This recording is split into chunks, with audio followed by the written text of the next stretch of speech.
In this resource, we're going to learn the basics of Krita, including creating new files, using workspaces, and digital drawing. Together we'll go through a variety of methods and approaches to sketching, inking, coloring, shading, blending, as we learn about Krita's tools, layers, and brushes. So let's open Krita on whatever device you're using. Please be sure you've reviewed the resource on how to install and set up Krita before starting this one. There's a lot of details and specific settings you'll need in there depending on what hardware you're using, whether you're using a mouse, a tablet, or an iPad. Once Krita has launched, you can go ahead and click New Image over here on the left to open up this panel.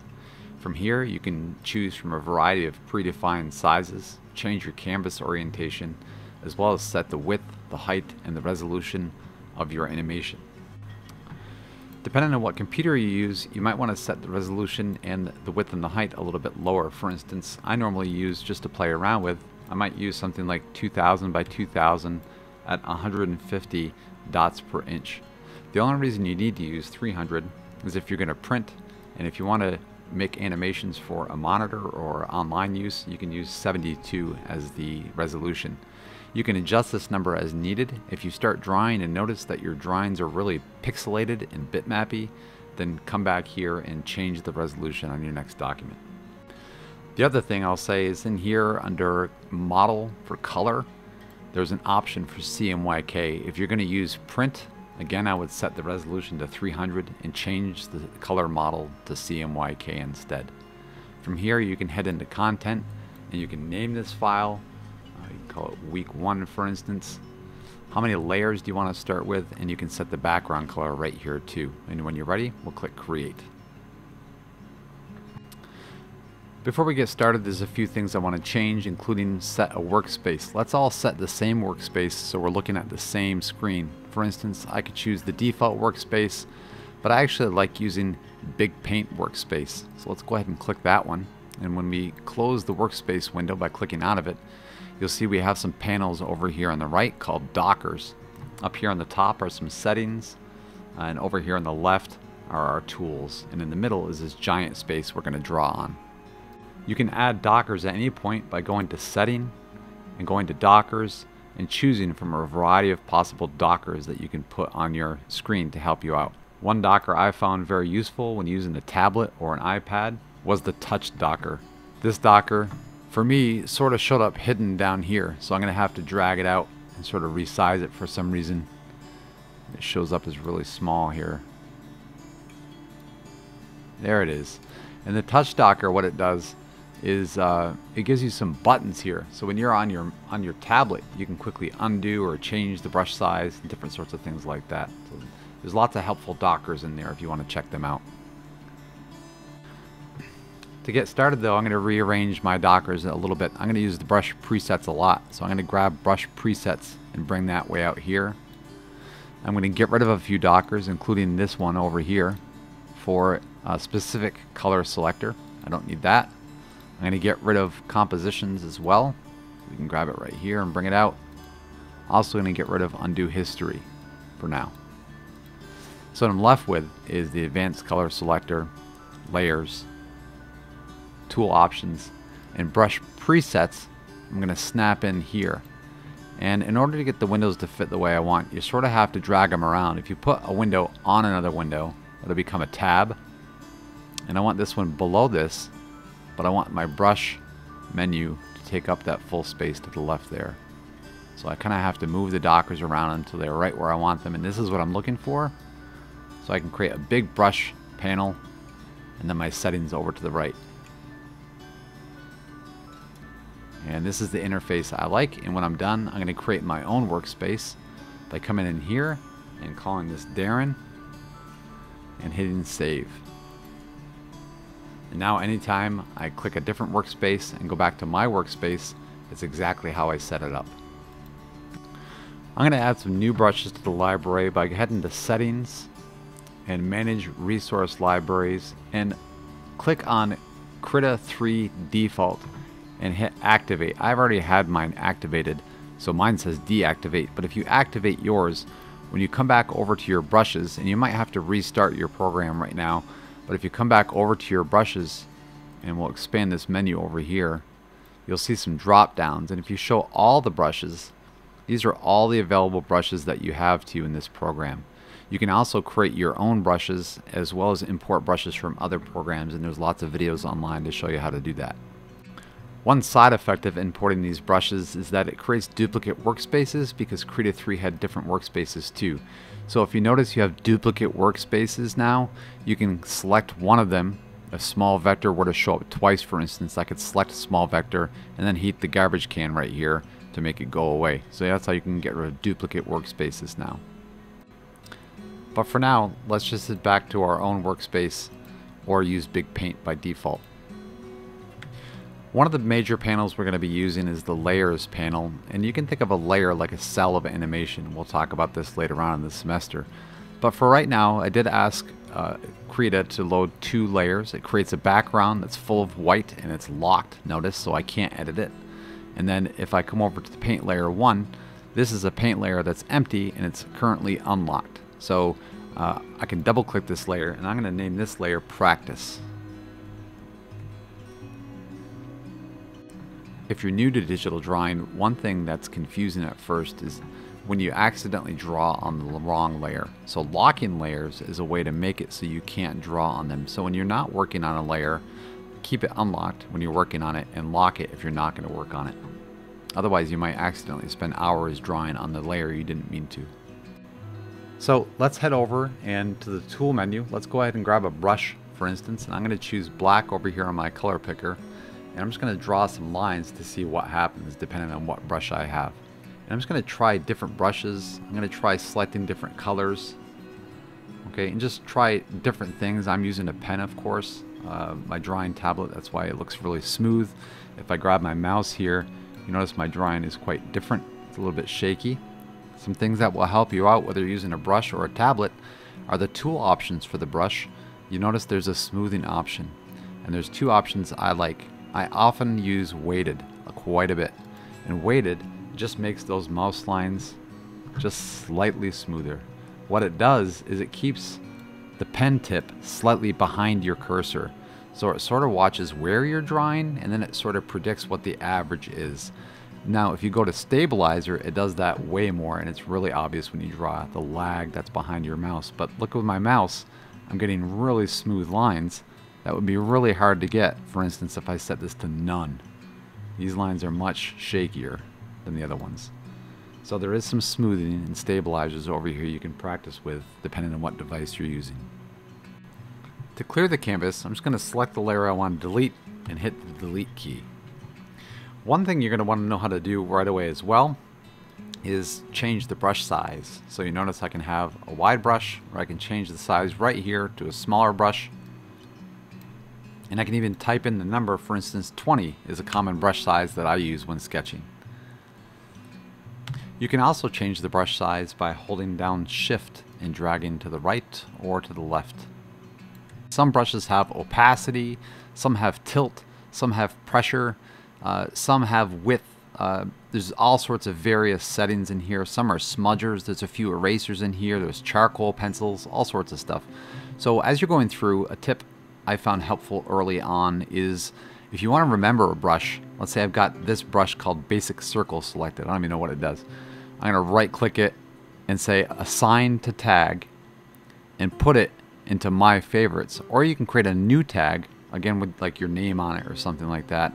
And when you put these in here, it creates a category or adds them to My Favorites. So when I select My Favorites, all my favorite brushes show up and not the millions that are available. I know which brushes I use for sketching or painting or coloring or blending, and I have them all right here so they're fast. And if I want a new one, I can always go back and look for instance, a paint brush, or for instance, an ink brush would help. So if I go back to My Favorites, for instance, and I'm going to choose a pencil. I like drawing with a pencil. Pencil texture I like for line drawing, and pencil tilted I like for coloring. So when I'm using my pencil with my pen straight up and down, I get a sharp pencil. When I lay it down on the side, it lays down and it follows tilt. So I can do quite a bit of, if I press lightly with my pen, I can do some shading and some drawing just like a pencil.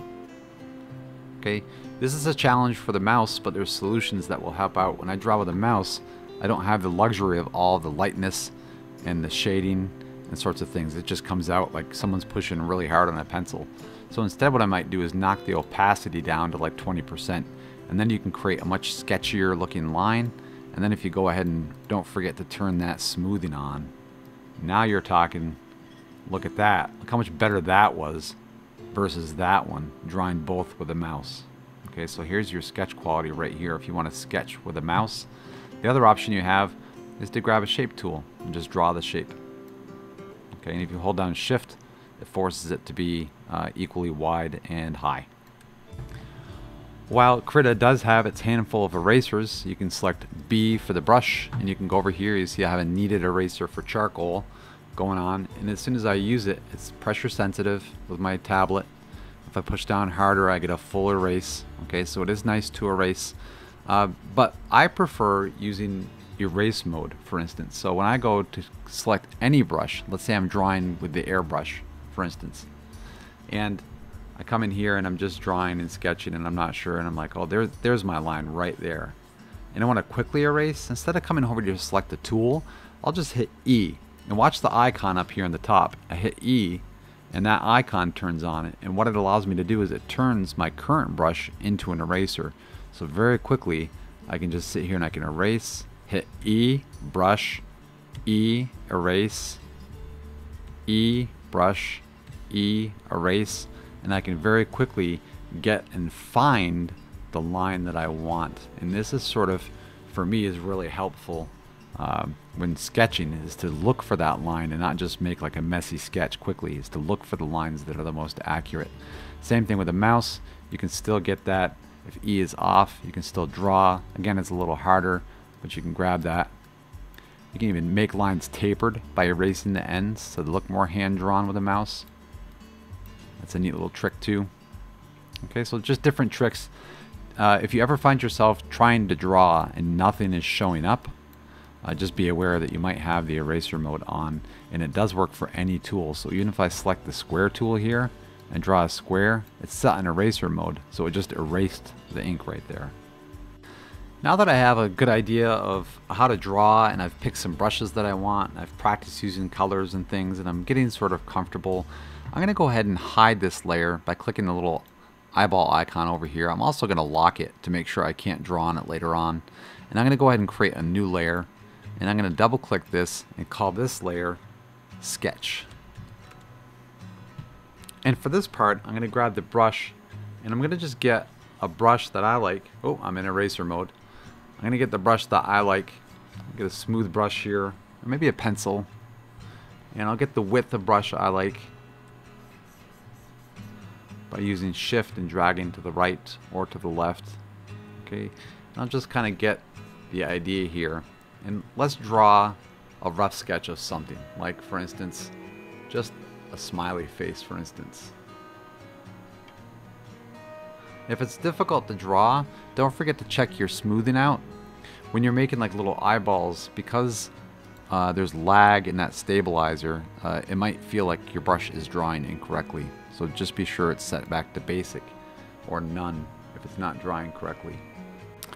As for moving around in Krita, now that we've drawn something here, there's a variety of ways to zoom and pan and rotate and move things around so you can work on them easier.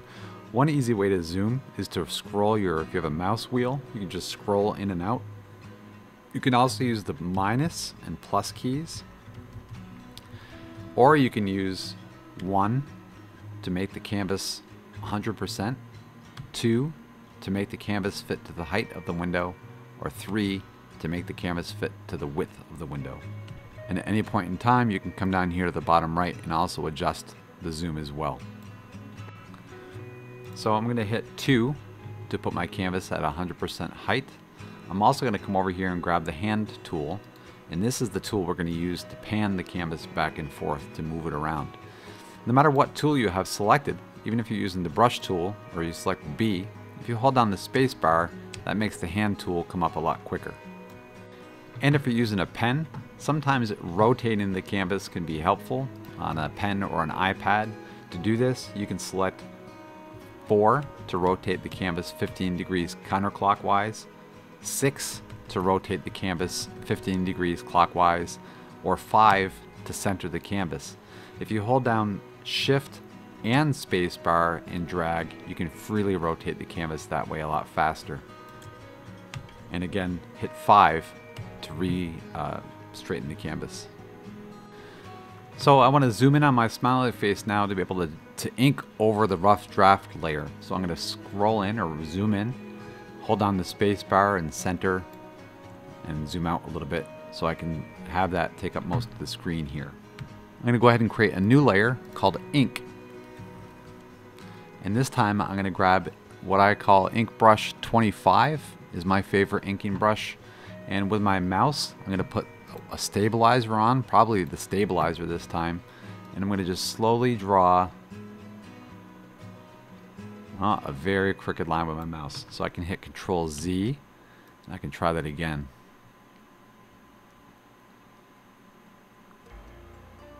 Alright, that's not too bad for demonstration purposes. Alright, if I select this to basic, I can go back now. I can add in the eye. And I can also add in the mouth. And if you want a smoother mouth, put that stabilizer back on and drag that with your mouse. And just so you can see the difference, I'm going to select the move tool, which looks like this little plus right here. And I'm going to slide this face over. And now I'm going to come back with my pen on the same canvas, and I'm going to draw the same thing. I'm going to put my stabilizer on weighted, smoothing on weighted. I'll just draw with a pen now. And I'm going to put smoothing on basic and create the eyes. And if you select the move tool again, I'm going to zoom out a little bit, and you can see that I have both faces now, and I can use the rough sketch to draw a couple times if I want. So it's kind of like a reference. To add color, I'm going to create another new layer for color. And I'm going to rename it color. And one way I can color is just to grab the brush tool and pick a color that I like. And I can just manually color this area in. And you notice that it appears to be colored in the lines because this layer is behind the ink layer. If it were in front of the ink layer, you'd see how messy my lines actually really are. But because they're behind the ink, they're sort of hidden a little bit better. Now you can also use the paint bucket tool, but I want to show you one of the challenges of the paint bucket tool. When I go to use it by default, sometimes it leaves this border, this halo around, because it doesn't quite fill in the pixels very well. So before you use the paint bucket tool, you're going to want to come over to the settings over here, the tool options, and change grow to 2. And once you do that, now when you dump paint, it'll fill in the area regardless of how much it fades on the edge. Because it's a bitmap program, the pixels fade from black to white, so there's gray pixels in here, and that's what creates the halo.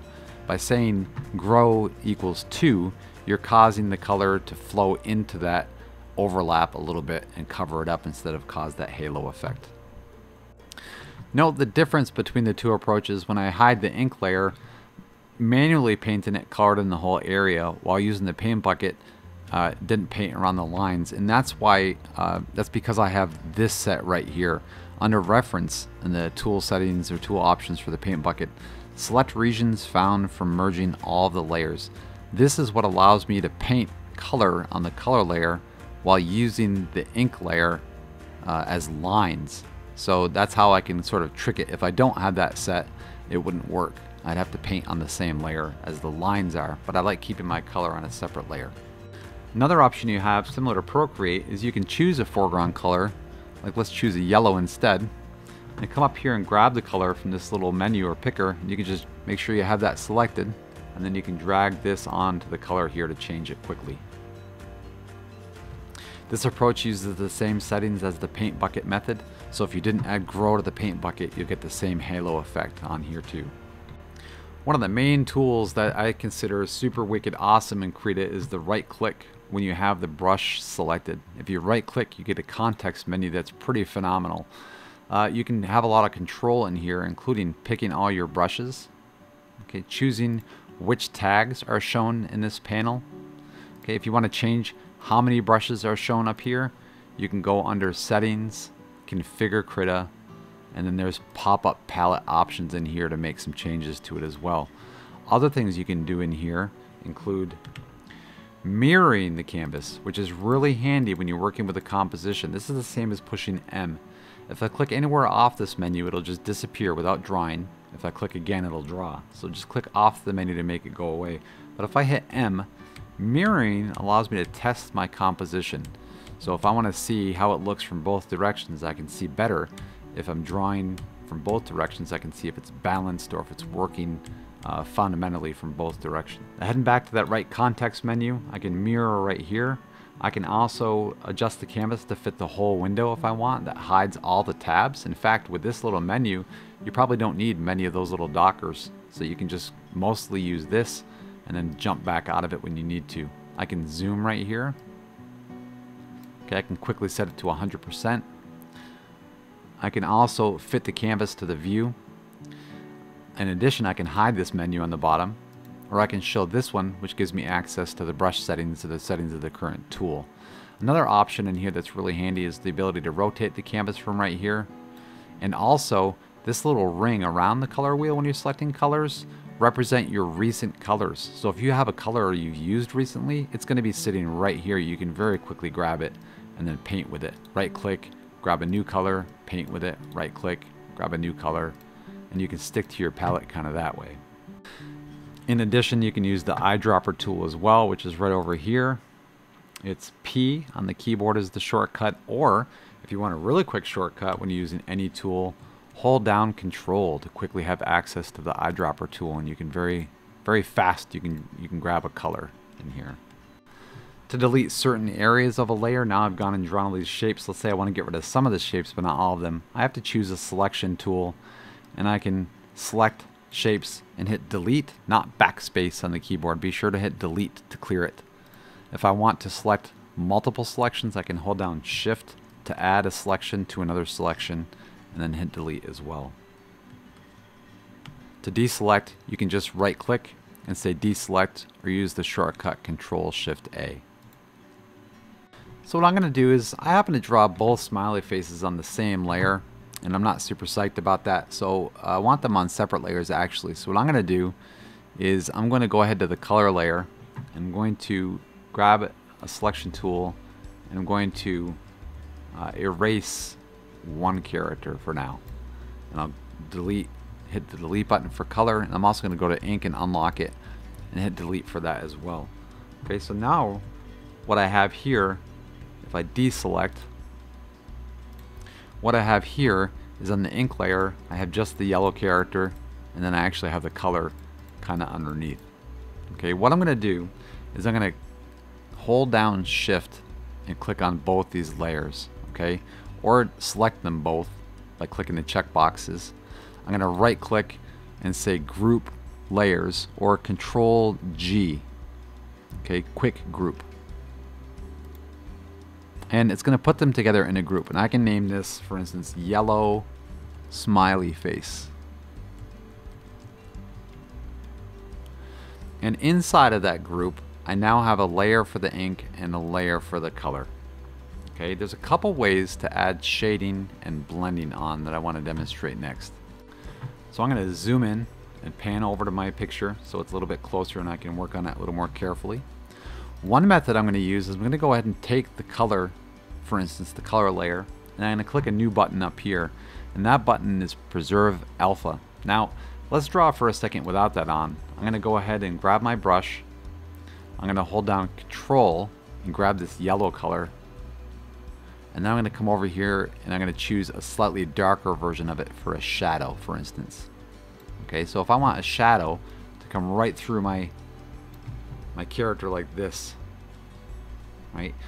Notice how messy it is. If I put Preserve Alpha on, it will only allow me to paint where something's already painted on this layer. So it will restrict what I can and can't paint, or where I paint. So it's kind of like forcing me to color in the lines. Man, that's awesome.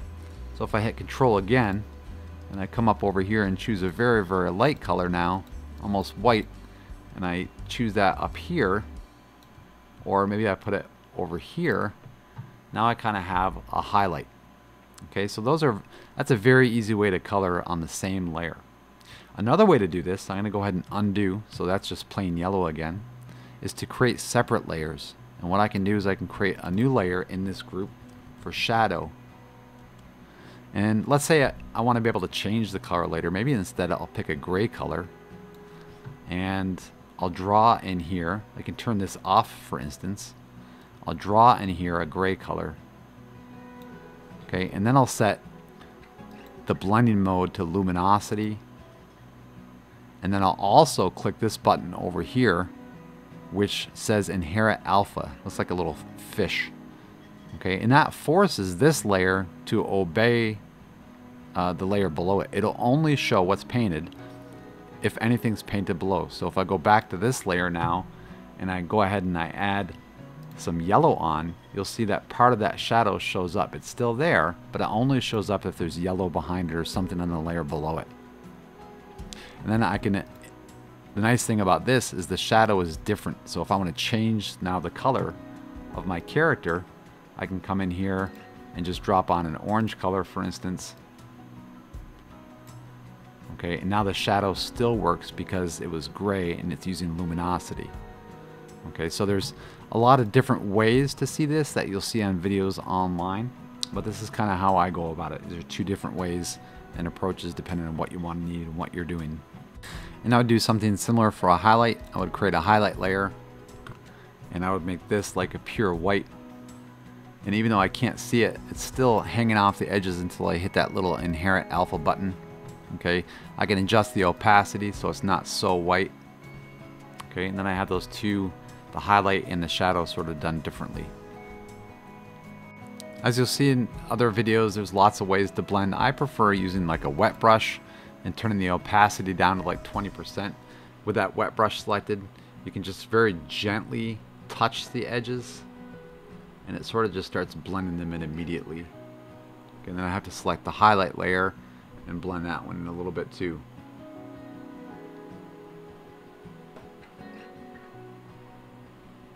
Okay, another way to do this, let's undo all that, is to grab a blender, actually a blending brush, and sort of just go back and sort of get those edges to blend in together by smudging them like you would paint.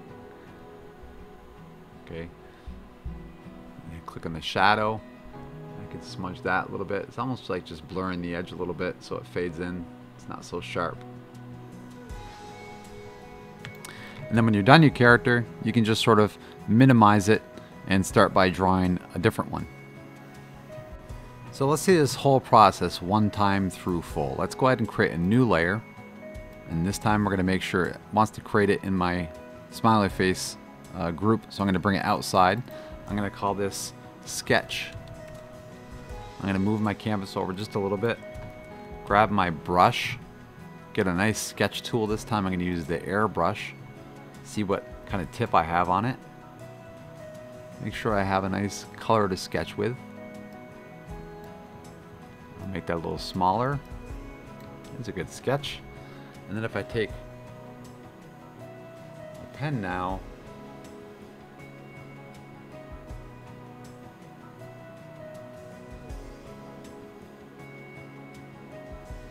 right, and sort of search for that shape. Use the eraser mode to kind of clean up. I'll really look for that shape on the sketch. Okay, so there's my sketch. I'm going to go ahead and create another layer called ink. Okay, and even right now, you can grab them both and group them, right, just so they're a subgroup. And quick group, and I'm going to call this group heart. And on my ink layer, I'm going to go ahead and set the transparency of my sketch layer down to 20% so it's not so dark. I'm going to grab my ink, and I'm going to grab my ink brush that I like, and I'm going to put my stabilizer on, or at least my weighted smoother, and I can rotate the canvas if pulling towards me is easier, for instance with a pen. That's why I rotate the canvas a lot, because pulling the pen towards me, I can get a much smoother line. That's a little bit too thick for me.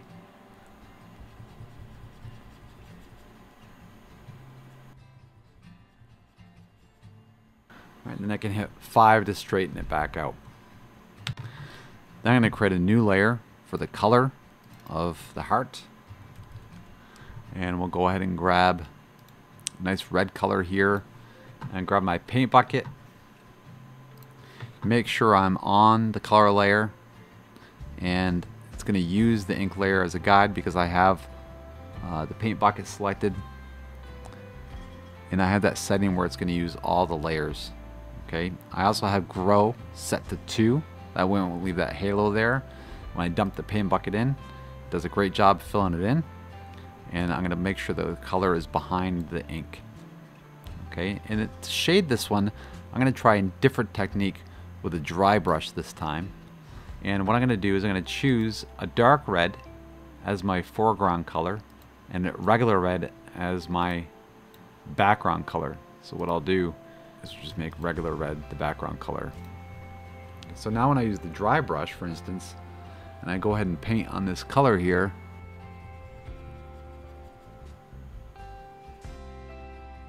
you can see it creates this rough kind of crayon-y looking shading effect. I think that's kind of neat. It's sort of mixing the two colors that I have in the foreground and background, but remember it's coloring out of the lines. So to fix that, we have to put this setting on and then darken it in.